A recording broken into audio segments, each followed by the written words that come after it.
Bismillahirrahmanirrahim.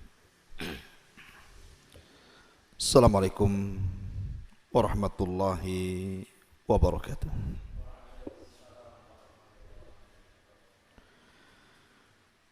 Alhamdulillahi wassalatu wassalamu ala rasulillah wa ala alihi wa sahbihi wa mawalah wa la hawla wa la quwwata illa billahi wa ba'du. Alhamdulillah, di malam hari ini walaupun cuaca hujan di luar sana, tapi yakinlah bahwa hujan itu salah satu perkara yang bisa membawa rahmat Allah kepada kita. Artinya ada waktu-waktu mustajab berdoa. Tapi walaupun demikian tidak menyurutkan untuk beriman sesaat kepada Allah Azza wa Jal dalam rangka talabul ilmi. Tak lupa kemudian salawat dan juga salam kita hadiahkan kepada Rasul kita Nabi besar Muhammad sallallahu alaihi wa ala alihi wasallam. Adapun tema di malam hari ini, kita akan membahas 20 amalan harian yang kalau kita lakukan dari 20 amalan harian ini, maka kita akan mendapatkan keajaiban yang belum pernah kita rasakan sebelumnya. Karena 20 amalan harian ini yang akan merubah kehidupan kita. Kita tahu bahwa setiap permasalahan manusia itu berbeda-beda, sesuai dengan tingkatan keimanan seseorang. Karena Allah Subhanahu wa taala apabila memberikan ujian, maka Allah akan melihat tingkat keimanannya. Kalau imannya kuat, ujiannya juga berat. Kalau imannya lemah, ujiannya juga lemah. Karena Allah Subhanahu wa taala tidak pernah menguji manusia kecuali disesuaikan dengan kadar kemampuan imannya. Yang ingin saya katakan adalah setiap manusia itu pasti banyak masalah dalam kehidupan. Lah di antara yang bisa menyelesaikan masalah-masalah kita itu adalah dengan cara menyandarkan diri kepada Allah dengan memperbanyak amalan-amalan yang diajarkan Nabi kepada kita. Amalan apa saja ini yang bisa merubah kehidupan kita? Langsung saja, yang pertama, jangan pernah meninggalkan sholat. Ingat, Allah Subhanahu wa taala mengatakan dalam surah Al-Baqarah ayat 45 dan 46, wasta'inu bis-sabri was-salah wa innaha lakabiratun illa 'alal khashiin. Mintalah kepada Allah Subhanahu wa taala pertolongan dengan kesabaran dan juga dengan salat. Walaupun memang salat itu berat dilakukan kecuali orang-orang yang khusyuk. Siapa orang-orang yang khusyuk? Alladzina yadhunnuna annahum mulaqu rabbihim. Orang-orang yang yakin bahwa dia sedang berjumpa dengan Allah ketika salatnya. Jadi Allah Subhanahu wa taala menjadikan salat itu tempat pertolongan. Jadi kalau kita ada masalah yang berat, entah masalah ekonomi, entah masalah kesehatan, entah masalah keluarga, sebutkan masalah apa saja, maka segera sholat. Karena Nabi SAW kalau ada masalah berat yang dia tidak bisa keluar dari masalah itu, Maka Nabi SAW dikisahkan, kana Nabi SAW idza hajabahul amru fazi'a ila shalah. Rasul itu kalau ada masalah berat, maka Nabi SAW langsung sholat. Langsung sholat. Kenapa Nabi SAW kalau ada masalah berat langsung sholat? Karena dia tahu hanya dalam posisi sholat itulah dia bisa mengadu kepada Allah Subhanahu wa ta'ala. Satu-satunya perjumpaan kita dengan Allah di dunia ini adalah ketika sholat. Di situ kita terjadi dialog saat sholat. Nabi SAW ketika menceritakan tentang sholat, apa kata Rasul? Allah berfirman dalam hadis qudsi bahwa aku jadikan sholat itu dua bagian. Satu untukku dan satu untuk hambaku. Apabila hambaku membaca Alhamdulillahi Rabbil Alamin, maka Allah akan menjawab Hamidani Abdi. Apabila hambaku mengatakan Ar-Rahman Ar-Rahim, maka Allah menjawab Athna alayya abdi. Apabila hambaku membaca Maliki Yaumiddin, maka Allah Subhanahu wa ta'ala menjawab Majjadani abdi. Artinya bahwa solat itu dialog sebenarnya kita dengan Allah. Makanya dalam surah Al-Fatihah ketika kita membaca dalam solat itu harus dibaca secara tartil ayat per ayat. Karena setiap ayat ada jawabannya. Jangan membaca surah Al-Fatihah satu nafas pula dalam solat itu. Dan sunnahnya tartil ayat, satu ayat. Karena ada jawabannya masalahnya. Tetapi yang ingin saya katakan adalah Nabi SAW ketika ada masalah besar langsung sholat, karena Rasul tahu Nabi SAW ingin melibatkan Allah dalam masalahnya. Sebesar apapun masalah anda, kalau Allah ikut campur menyelesaikan masalahnya, tidak ada masalah besar kecuali akan diurai. Tapi sekecil apapun masalah kita, kalau Allah tidak ikut campur tangan menyelesaikannya, tidak akan pernah ada jalan keluarnya.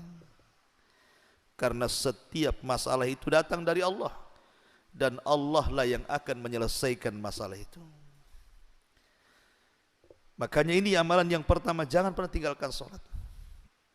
Terutama sholat wajib, jangan pernah ditinggalkan. Syukur-syukur kemudian kita tambah dengan yang sunnah. Karena Nabi SAW mengatakan, wala yazalu abdi yataqarrabu ilayya bin nawafil hatta uhibbahu. Ketika seorang hamba terus menerus melaksanakan yang wajib, kemudian diselingi dengan sunnah-sunnahnya, bukan hanya solat wajib tapi juga solat sunnahnya, maka Allah katakan hatta uhibbahu, sampai akhirnya aku pun jatuh cinta dengan hamba itu. Bayangkan kalau Allah Subhanahu wa ta'ala sayang dan cinta dengan kita, tentu apapun yang kita hajatkan Allah akan kabulkan. Kayak antum lah, kalau lagi sayang dengan istri, cinta dengan istri, apapun yang diminta istri diupayakan kita kabulkan. Karena orang yang mencintai kepada orang yang dicintai pasti akan mentaati. Apalagi yang mencintai kita Allah, ikhwan. Yang mencintai Allah, yang memiliki langit dan bumi dan seluruh kekayaan yang ada di alam semesta ini, maka apapun yang kita hajatkan pasti Allah kasih itu. Ma'asyiral muslimin yang dimuliakan Allah Azza wa Jalla, ini amalan yang pertama, jangan pernah tinggalkan salat, terutama yang wajib, kalau bisa tambah yang sunnah-sunnah. Satu. Yang kedua, jangan pernah meninggalkan salawat. Terkadang kita ini meremehkan soal salawat. Padahal di balik salawat itu ada keajaiban yang luar biasa, ikhwan. Di balik salawat itu luar biasa keajaibannya. Nabi SAW bersabda dalam sebuah hadis yang dikeluarkan Imam An-Nasai. Apa kata Rasul? Man shalla alayya salatan wahidatan sallallahu alaihi asyra salawatin wa khuttat anhu asyra khatawatin wa rufi'at lahu asyru darajatin. Kata Nabi SAW, barang siapa yang bersalawat kepadaku satu kali saja, maka Allah Subhanahu wa ta'ala akan bersalawat kepada kita 10 kali lipat. Apa makna salawat? Kita sering membaca Allahumma sholli ala Muhammad. Atau kalau kita menulis nama Rasul mesti Muhammad sallallahu alaihi wasallam. Kita sering mengucapkan salawat Allahumma sholli ala Muhammad sallallahu alaihi wasallam. Apa maknanya itu? Makna salawat itu, kalau kita mengatakan Allahumma sholli ala Muhammad, artinya ya Allah, berikan pujian kepada Nabi kita Muhammad sallallahu alaihi wasallam di hadapan makhluk Engkau yang ada di langit sana. Jadi kita meminta kepada Allah agar nama Rasul dipuji-puji di langit. Tolong ya Allah, pujilah Nabi kami Muhammad di hadapan makhlukmu di langit sana. Pujilah dia di hadapan malaikat Jibril, Mikail, Israfil dan seluruh malaikat yang ada di langit. Itu makna salawat. Makna salawat, kita meminta kepada Allah agar Nabi kita terus dipuji di langit di hadapan para malaikat. Lah kalau seandainya kata Rasul kita bersalawat 1 kali, maka Allah akan bersalawat kepada kita berapa kali? 10 kali. Nama kita akan disebut oleh Allah 10 kali di hadapan para malaikat di langit sana, di hadapan Jibril, Mikail, Israfil, malaikat pemikul arsy dan seluruh malaikat yang ada di langit. Bayangkan nama kita disebut-sebut, padahal hanya menyebut salawat 1 kali saja, tapi nama kita disebut 10 kali di hadapan malaikat. Bayangkan kalau seandainya antum bersalawat sampai 10 kali, 20 kali, 100 kali, mungkin anda sudah menjadi selebritis langit. Karena nama kita akan dikenal oleh malaikat masalahnya. Makanya jangan bakhil mengucapkan salawat. Antum pulang dari sini Allahumma sholli ala Muhammad, Allahumma sholli ala Muhammad. Sampai rumah ada berapa kali itu salawat tuh? Nama kita disebut-sebut di langit tuh. 1 kali salawat 10 kali penyebutan. 2 kali salawat 20 kali disebutkan nama kita di langit. 100 kali salawat kalikan saja. Berarti nama kita akan disebut-sebut oleh para malaikat dan mereka memuji-muji kita. Ini makna salawat. Kemudian makna salam apa?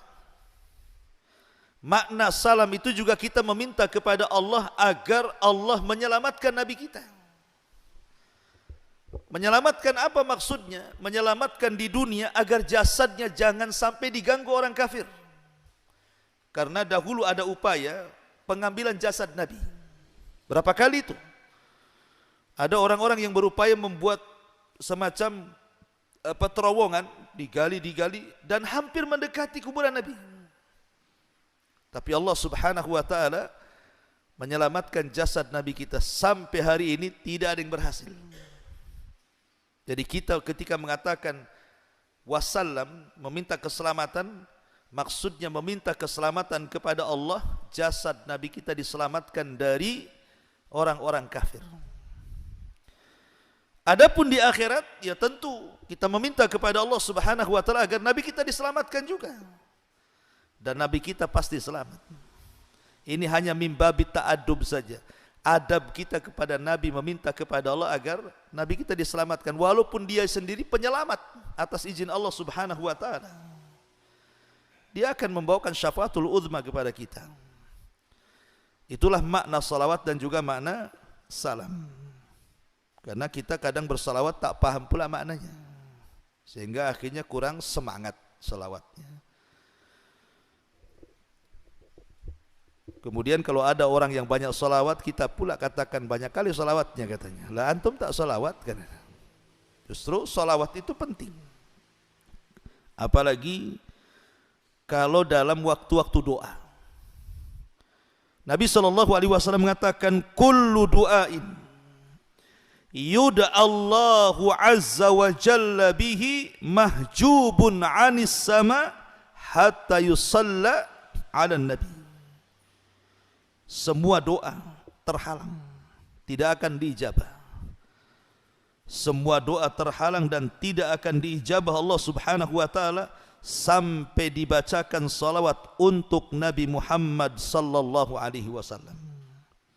Makanya di antara adab doa, pertama memuji Allah, yang kedua bersalawat kepada Nabi sallallahu alaihi wasallam, baru kemudian meminta sesuatu kepada Allah Subhanahu wa ta'ala. Karena salawat itu salah satu pembuka pintu doa. Maka perbanyaklah salawat. Ma'asyiral muslimin yang dimuliakan Allah Azza wa Jalla. Lebih daripada itu, dalam hadis Ubay ibn Ka'ab radhiyallahu an. Ubay ibn Ka'ab itu seorang sahabat yang dikenal pakar dengan Quran. Bahkan satu-satunya sahabat yang disebut namanya di langit. Satu hari Nabi SAW memanggil Ubay ibn Ka'ab di masjid dan mengatakan, ya Ubay, amaranillah an aqra alaika surat al-bayyinah. Wahai Ubay, Allah perintahkan aku untuk membacakan surah al-bayyinah kepadamu. Kemudian Rasul membaca, lam yakunil ladina kafaru min ahlil kitab. Ubay menangis, asammanillahu ya Rasulullah, apakah namaku disebut-sebut di langit wahai Rasul? Apakah Allah menyebut-nyebut namaku wahai Rasul? Maka Rasul mengatakan, ya, Allah menyebut-nyebut namamu. Maka Ubay pun menangis. Macam mana orang seperti dia disebut-sebut namanya, pada di sana ada Abu Bakar, Umar, Utsman yang jauh di atas dia. Ya. Lah Ubay ibn Ka'ab ini satu hari bertanya soal salawat kepada Rasul dalam doanya. Dan dia mengatakan, ya Rasulullah, aku sanggup menjadikan seluruh doaku diisi dengan salawat. Apa kata Nabi SAW? Kata Nabi, idzan tughfa hammuk wa yughfar laka dzambuk. Kalau itu kau lakukan wahai Ubay, semua masalahmu akan hilang dan semua dosamu akan diampuni. Jadi kalau antum banyak masalah, banyak salawat, insyaallah masalah itu akan terurai sedikit. Ini yang kedua. Yang ketiga, perbanyak istighfar. Astaghfirullah, astaghfirullah, astaghfirullah. Itulah istighfar. Istighfar itu diambil dari tiga kata. Ghain, gha, fa, ra. Ghain, fa, dan ra. Ghafar. Apa ghafar itu? Artinya penutup. Jadi kalau dalam dunia peperangan di zaman dulu, biasanya orang itu kan menggunakan baju besi dan helm penutup. Dalam bahasa Arab helm itu disebut mighfar, karena kepalanya tertutup dengan helm. Mighfar itulah helm kepala dalam perang, tameng. Ya. Lah kenapa kemudian istighfar diambil dari mighfar? Makna istighfar itu dua. Pertama, kita meminta kepada Allah Subhanahu wa taala agar seluruh dosa dan aib kita ditutup. Sebagaimana kepala tertutup dengan helm, maka ketika kita katakan astagfirullah, astagfirullah, artinya ya Allah, tutuplah dosaku, tutuplah aibku, jangan ada orang yang tahu. Sebab satu aib saja Allah bongkar, malu kita dibuatnya. Siapa yang tidak punya dosa di antara kita? Siapa yang tidak punya aib? Semua orang punya dosa dan aib. Dan dosa dikatakan dosa itu, dalam bahasa Arab dosa itu artinya al-ithmu.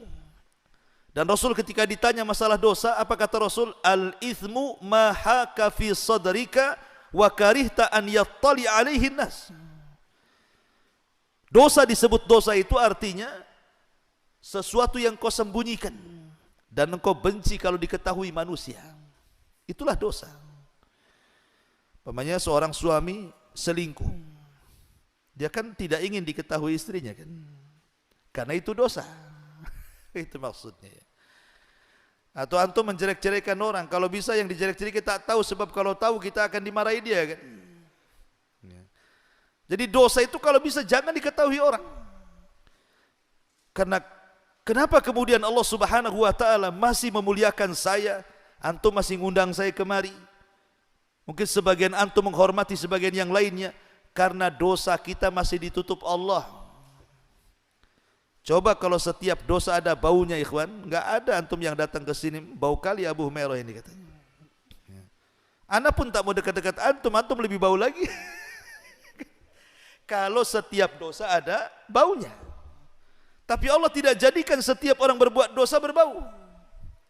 Bahkan tidak tampak pun kalau itu orang berbuat dosa. Kenapa? Allah tutup. Allah tutup. Makanya Imam Ahmad Ibn Hanbal rahimahullahu ta'ala satu hari dia ke pasar. Namanya ulama besar Imam Ahmad itu, habis belanja. Murid-muridnya datang dari mana-mana. Dan mengatakan, ya Imam sudah kau pulang aja badanmu, kami yang bawa barang-barangmu ini. Apa kata Imam Ahmad? Jangan. Kalian itu menghormati aku, kata Imam Ahmad, karena kalian tidak tahu aibku saja. Kalau kalian tahu aibku, kalian tidak akan mengangkatkan barang-barangku, justru kalian akan mengambil pasir dan meletakkan di atas kepalaku, katanya. Pergi kalian. Lihat. Maka kita melihat, coba ada orang yang dibongkar aibnya, yang tadinya dihormati bisa jatuh. Lihat tokoh-tokoh tuh. Sekali dia mungkin ngomong sesuatu, kemudian tersalah ngomong, kadang viral, dihujat netizen, netizen Indonesia lagi, tukang julid kan itu. Hancur dia karirnya. Itu baru satu aib, salah ngomong. Macam mana kalau seluruh aibnya dibongkar Allah Azza wa Jalla, mati berdiri dia. Mau ditaruh di mana muka dia? Malu.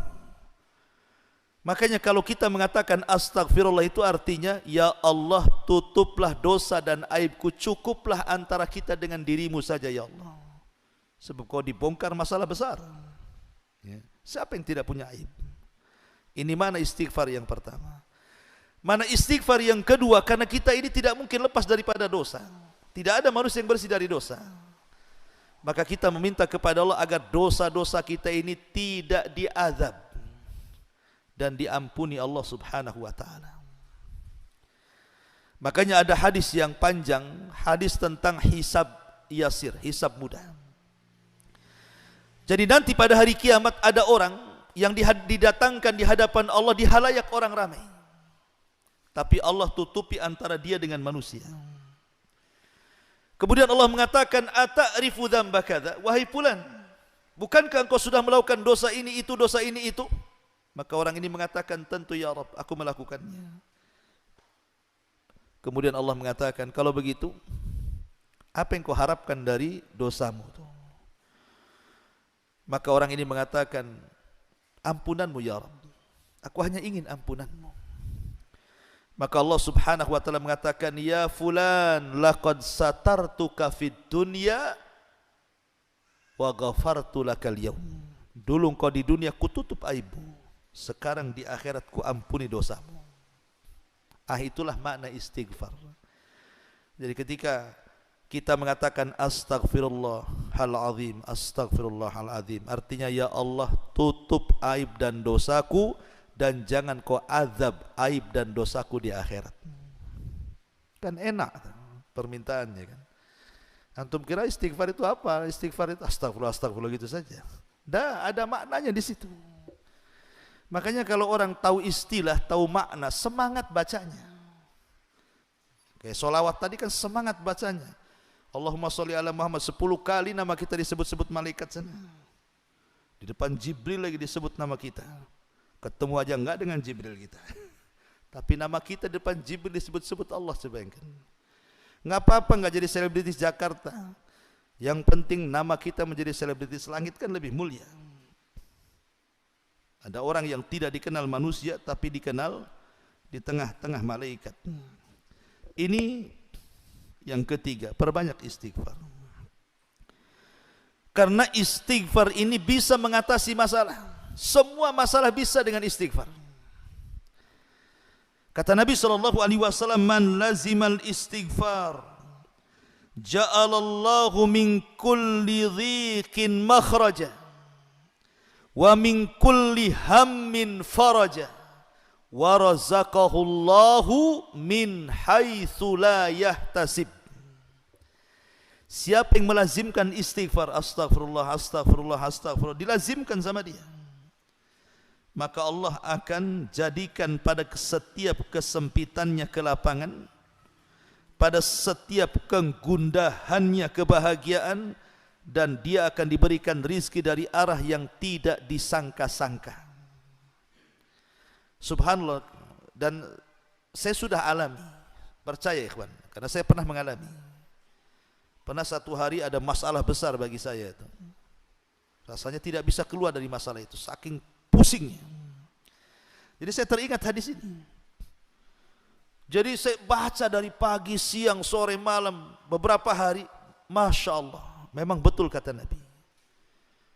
Rupanya masalah itu terurai sedikit. Ada benang merah yang kita bisa tarik di situ. Antum bisa coba, ya. Kalau antum ada masalah, banyak istighfar. Itu hati yang sempit itu makin tenang. Lah ketika hati tenang itulah berfikir itulah akhirnya bisa menjernihkan masalah. Sebab kalau hati sempit, otak pula sempit. Macam mana menyelesaikan masalah? Yang ada lari dari masalah, tapi masalah tak mau lari pula tuh. Makanya yakin bahwa istighfar itu bisa menyelesaikan masalah. Di zaman tabi'in ada seorang imam namanya Hasan Al-Basri rahimahullahu ta'ala. Ada 3 orang yang membawa kesulitan yang berbeda kepada Imam Hasan Al-Basri meminta fatwa. Yang satu mengatakan, ya Imam, aku sudah lama menikah tak punya anak, tolonglah berikan amalan kepadaku. Yang satu mengatakan, ya Imam, desa kami pacekliknya, tidak pernah turun hujan sampai gersang kering kelontang. Kira-kira amalan apa yang bisa menurunkan hujan, katanya. Yang ketiga mengatakan, ya Imam, aku sudah bekerja ngalor ngidul ngetan ngulon bahasanya, ya. Gak kaya-kaya juga. Apa kata Imam Hasan Al-Basri? Istaghfiru rabbakum. Jawabannya untuk 3 masalah 1. Perbanyak istighfar, katanya. Orang-orang mengatakan, ya Imam, masalah kami beda-beda. Kenapa jawabannya 1? Suruh istighfar, katanya kan. Maka Hasan Al-Basri menukilkan perkataan Nabi Nuh alaihi salam yang disebutkan dalam Al-Quran surah Nuh itu. Apa kata Hasan Al-Basri? Bukankah Allah yang berfirman dalam surah Nuh, Fakultu astaghfiru rabbakum innahu kana ghaffara yursilis samaa alaikum midrara wa yumdidkum bi amwalin wa banin wa yaj'al lakum jannatin wa yaj'al lakum anhara ma lakum la tarjuna lillahi waqara. Nuh berkata kepada kaumnya, perbanyaklah istighfar, ucapkan astaghfirullah, karena banyaknya kalian mengucapkan astaghfirullah itu akan menjadikan apa? Yursilis sama alaikum midrara. Allah akan hujani kalian. Wa yumdidkum bi amwali wa banin. Allah akan perbanyak harta dan keturunan kalian. Wa yaj'al lakum jannatin wa yaj'al lakum anhara. Allah akan lebatkan hutan-hutan kalian dan Allah akan aliri seluruh sungai-sungai kalian. Lihat. Kata Nabi Nuh, dengan memperbanyak istighfar Allah turunkan hujan, Allah perbanyak harta, Allah berikan keturunan. Itulah 3 soalan tadi kan. Ya Imam, saya lama menikah tak punya keturunan. Kata Allah dalam Quran, Allah perbanyak keturunan. Yang satu mengatakan sudah kerja sana sini kok tak kaya-kaya. Istighfar, Allah kasih banyak harta. Yang satu mengatakan, ya Imam, desa kami kering kelontang, tidak ada hujan. Istighfar, Allah turunkan hujan. 3 soalan 1 jawaban namanya. Saya teringat satu cerita syekh. Ada seorang syekh bercerita, dia punya murid yang miskin, miskin-miskinnya. Saking miskinnya terkadang syekh yang kasih makan. Gak apa-apa, engkau gak usah kerja, saya kasih makan, tapi kau ngaji di sini, jadi muridku. Lama dia ngaji, tapi tak tahanlah dikasih makan syekh, dikasih ilmu, malu. Sementara dia punya keluarga, dia ingin bantu. Akhirnya sudah beberapa tahun dia resign, dia minta sama syekhnya diizinkan untuk keluar mencari pekerjaan. Akhirnya pergi dia. Adalah sekitar 5-6 tahun atau 7 tahun tidak pernah berjumpa dengan syekh ini. Tiba-tiba kemudian satu hari dia bawa mobil yang sangat mahal sekali harganya, datang bertandang kepada gurunya syekhnya ini. Syekhnya kaget, disangka dia rental. Ini mobil siapa? Rental di mana? Katanya. Enak saja, ini mobilku lah syekh, katanya. Katanya udah 7 tahun kan. Ini baru 1 katanya. Di rumah ada lagi. Kagetlah saya ini. Cemana kok bisa banyak mobilnya itu, di fotokopi apa? Akhirnya dia cerita bahwa dia sudah kaya. Dia ingin bersedekah kepada syekhnya.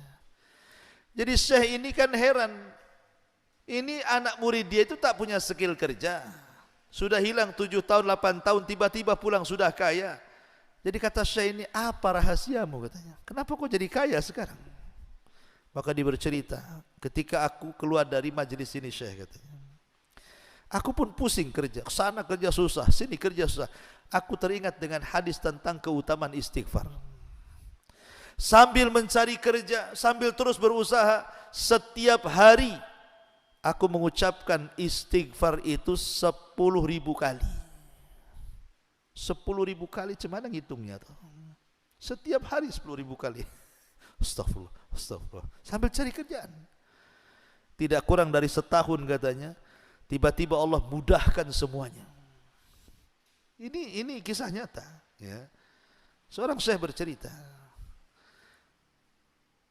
cobalah Ustaz, tahun depan masih miskin, udah takdirnya mungkin antum miskin tuh. Gitu. Tapi bukan, kita walaupun tidak ada cerita kayak gini ikhwan, yakin hadis Nabi itu tidak mungkin, nggak mungkin, mustahil, pasti yakin. Kita harus yakin lah kan, Nabi yang ngomong kok. Dan Allah yang punya kekayaan, kenapa mesti takut? Allah yang punya kekayaan, kita tinggal minta kan sama Allah. Maka perbanyak istighfar. Ini yang ketiga. Kemudian yang keempat, jangan tinggalkan sholat duha. Ini juga salah satu sholat yang bisa menyelesaikan banyak masalah. Nabi SAW mengatakan, yusbihu ala kulli sulama min ahadikum sadaqah, fa kullu tasbihatin sadaqah, wa kullu tahmidatin sadaqah, wa kullu tahlilatin sadaqah, wa kullu takbiratin sadaqah, wa amrun bil ma'ruf sadaqah, wa nahyun anil munkar sadaqah, wa yujzi'u min dzalika rak'atan yarka'ahuma minadh-dhuha, kata Rasul. Ingat bahwa setiap hari, setiap pagi itu kita sebenarnya badan kita itu diharuskan mengeluarkan sedekah. Itu kewajiban kita setiap hari. Badan kita ini harus mengeluarkan sedekah. Dengan cara apa? Dengan memperbanyak tasbih, subhanallah. Kemudian juga tahmid, alhamdulillah. Kemudian tahlil, la ilaha illallah.